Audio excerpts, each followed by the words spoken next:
Hey, Kurt O'Keefe, Michigan bankruptcy attorney. Talking today in the backyard of World Headquarters about Chapter 13 bankruptcy. Chapter 13 is for individuals. Corporations cannot file, partnerships cannot file. You can file together as a husband and wife on one Chapter 13 bankruptcy. It is a payment plan, a repayment plan to creditors. It does not have to be a 100% repayment plan. And you must have regular income. Now, the courts have held even an employment check is regular income, so you don't have to be employed.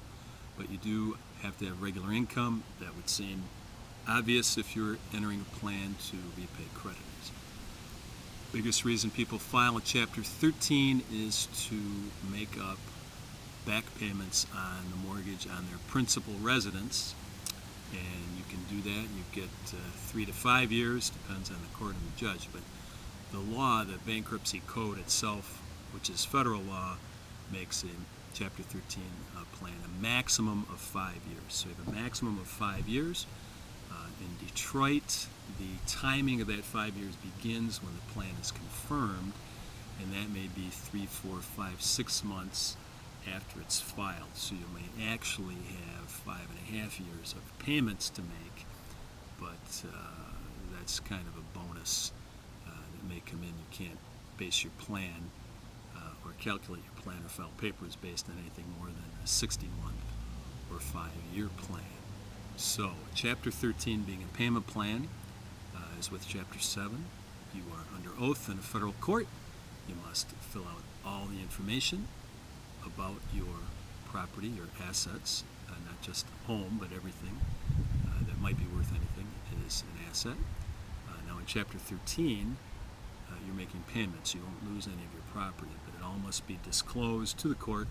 It's relevant in calculating how much you have to pay to the creditors, and maybe in the cases of individual creditor as well, what the individual creditor has to be paid. So you have to also disclose, of course, all of your creditors. And in the Detroit court, if you're behind on a house payment, if you're behind on a secured debt, one with collateral, buying a car, you're behind on that, those payments have to go through the trustee, through the Chapter 13 trustee, which makes sense. What happened is people used to, years ago, be able to file a plan and say, well, I'm making the current mortgage payment, I'll pay the arrearage through the trustee. So the trustee's getting the money, the plan is current, and then the trustee sees there's a motion from the mortgage company with the first mortgage on the residence. Hey, they're current with you, but we're a year into the plan, they're 3 months behind with us. So the local rule in the Detroit court is that if you're behind on that mortgage, all the payments go through the trustee. So the trustee gets from 0 to 10%. It's around 6% now. It can change based on who knows. Well, however many cases they have, the money they need to run their office. But, so you have to add that on top. If you're paying your house payment, you got to calculate that in. All the payments you have to make through your plan, the trustee commission is taken out on top, off the top to run their office.